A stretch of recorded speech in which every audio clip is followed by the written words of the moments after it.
uma mão motivada, ela pega com força as coisas. Ela não fica frouxa. Não, é uma coisa de concretude.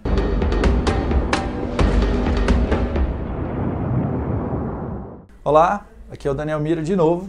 Então, qual é a ideia? A gente falar um pouco dessa questão do propósito, né? Desse propósito que gera essa energia, essa vitalidade na nossa vida.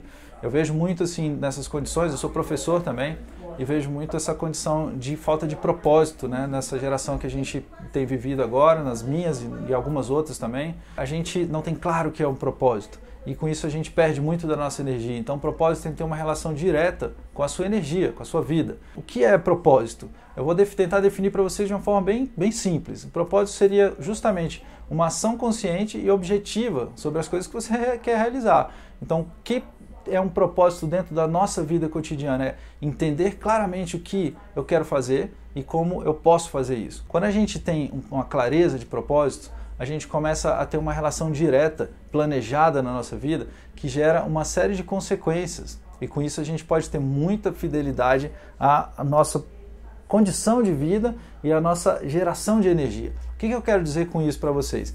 Que toda ação, quando a gente age sobre as coisas, ela precisa de duas condições iniciais. Quais são as condições iniciais? É você ter um propósito claro, ou seja, e um caminho que você quer seguir, ou seja, uma linha de ação.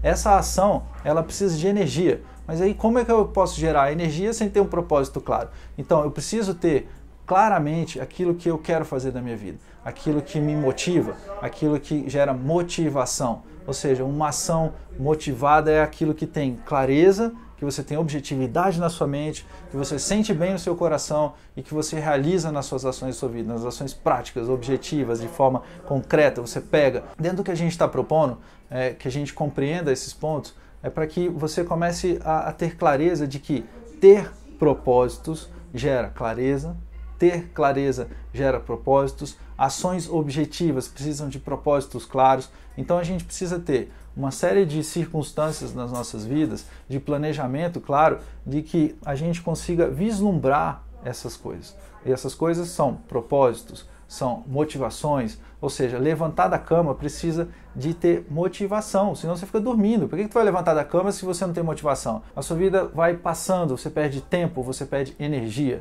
Então, quando a gente tem uma motivação clara, a nossa energia ela vai subindo junto. Você se gera aquele pulso dentro, aquele ar, aquela energia, aquele prana todo, aquela força dentro e você começa a ter ação sobre a sua vida e isso gera realizações. As séries que a gente tem proposto para vocês é justamente de compreensão de que a gente precisa ter clareza, precisa ter motivação, precisa ter energia, precisa ter realização, precisa sair dessa dimensão em que a gente se encontra nesse contexto, que não é um contexto muito legal, a gente vai falar bastante disso para vocês, em clareza do que a gente quer fazer, mas é um contexto muito bom em possibilidades para quem tem um pouquinho de luz, para quem está um pouquinho aceso, para quem tem um pouquinho de compreensão, ele vai gerar semente. Então, quando você tem um propósito claro, você começa a ter ações na sua vida que geram muita energia, inclusive dinheiro. Então, toda essa sagacidade que a gente precisa ter, tem que ter um propósito. Você tem um propósito claro? Você tem uma lista de propósitos? A gente está organizando as nossas ações sobre isso? Você conseguiu mensurar e ter uma metodologia daquele propósito que você escolheu, você consegue mensurar, bom, esse propósito eu preciso realizar agora nesse mês, essa primeira ação, no segundo mês isso daqui, em 6 meses isso daqui, para em 1 ano eu ter realizado um pedaço dele, me motivar mais e conseguir conquistar. A gente está fazendo isso? Então esse é um ponto que a gente quer deixar com vocês. Existe uma maneira de ver a vida que tem propósito, que tem clareza, que tem energia, que tem grana, que tem uma grana que te motiva cada vez mais, ou uma maneira de ver a vida sem propósito, sem organização, sem metodologia, com frustrações e por aí vai. Decidam aí e acompanhem a gente caso vocês decidam a opção 1, ok? Propósitos, beleza?